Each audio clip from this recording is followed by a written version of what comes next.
நாமத்திற்கு மகிமுண்டாகட்டும். நேற்று நாம் தியானித்த வண்ணமாக அவர்களை பயப்படாதபடிக்கு பத்திரமாக தேவன் வழிநடத்தினார் என்று தியானித்தோம். இந்த வேளையிலும் கூட சங்கீத புத்தகம் 80ஆம் சங்கீதம் 1 வசனம், இஸ்ரவேலின் மேய்ப்பரே, யோசேப்பை ஆட்டு மந்தையைப் போல நடத்துகிறவரே செவிகொடும், கேருபீன்கள் மத்தியில் வாசம் பண்ணுகிறவரே பிரகாசியம் என்று சொல்லி பார்க்கிறோம். நம் தேவன் யார் என்றால், கேருபீன்கள் மத்தியில் பரலோகத்தில் வாசம் பண்ணுகிற தேவனாக நம் மத்தியிலே அவருடைய முகத்தை பிரகாசிக்கின்ற தேவனாக நாம் வேதத்திலே பார்க்க முடியும். ஆம், மோசேக்கு அவருடைய பிரகாசமானது வெளிப்பட்டபடியினாலே மோசேயை எந்த ஜனங்களும் நேரடியாக பார்க்க முடியாதபடி அங்கே மோசே குறித்து பார்க்கிறோம். அதுபோல இன்றைக்கு நம் வாழ்க்கையில் கூட தேவன் நம் வாழ்விலே பிரகாசிக்கின்ற தேவனாய் இருக்கிறார்.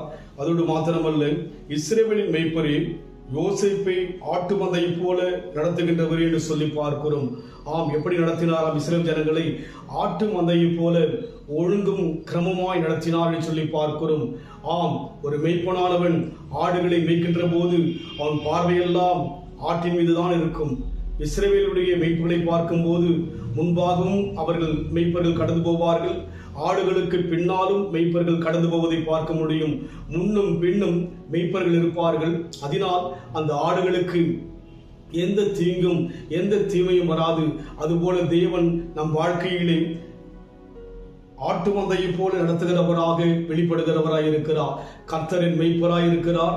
நான் தாட்சி அடையென்று சொல்லி சங்கீதக்காரன் சொல்லுகிற வண்ணமாக நம் தேவன் நம்மை வழிநடத்துகிற விதமானது ஒழுங்கும் நேர்மையாய் நடத்துகிறவராக, நல் வழிகளை போதித்து நடத்துகிறவராக, தீமைகளை பேசாதபடி நடத்துகிறவராக, நமக்குள்ளாய் இருக்கிற பொல்லாத சுபாவங்களை மாற்றி நடத்துகிற நல்ல தேவனாக நம் தேவன் இருக்கிறபடினாலே நம் வாழ்க்கையிலே தேவனை ஒவ்வொரு நாளும் பார்க்க நம்மை ஒப்புக்கொடுப்போம். அவர் முகத்தின் பிரகாசம் நம் வாழ்க்கையில் கடந்து வரும்போது நாம் அனைவருக்கு ஒளியாக, வெளிச்சமாக, பிறருக்கு பிரயோஜனமாக, பிறர் வாழ்க்கையிலே தேவனை பிரதிபலிக்கின்ற ஒரு பாத்திரமாய் மாற்ற தேவன் நம்மை அழைத்திருக்கிறபடினாலே அவர் பிரகாசிக்க வேண்டும் என்று சொன்னால், அந்த ஆடானது அந்த மந்தையில் இருப்பது போல நாம் தேவனுக்குள்ளாய் இருக்கின்ற போது தேவன் நம்மை இன்றைக்கும் வழிநடத்த அவர் போதுமானவராய் இருக்கிறார். என்னை அவர் பசும்புல் மேட்டினிலே என்றும் அவர் நடத்திடும் போதினிலே, என்னை அவர் பசும்புல் மேட்டினிலே என்றும் அவர் நடத்திடும் போதினிலே, எங்கும் இன்பம் ஆக எங்கும் இன்பம் ஆக என்றென்றும் இன்பம் அல்லவா, எங்கும் இன்பம் ஆக எங்கும் இன்பம் ஆக என்றென்றும் இன்பம் அல்லவா. மெய்ப்பராய் இயேசு இருக்கின்ற போது என் வாழ்விலே குறைகள் என்பது ஏது? யோசேப்பை ஆட்டு மந்தையை போல நடத்தினார்.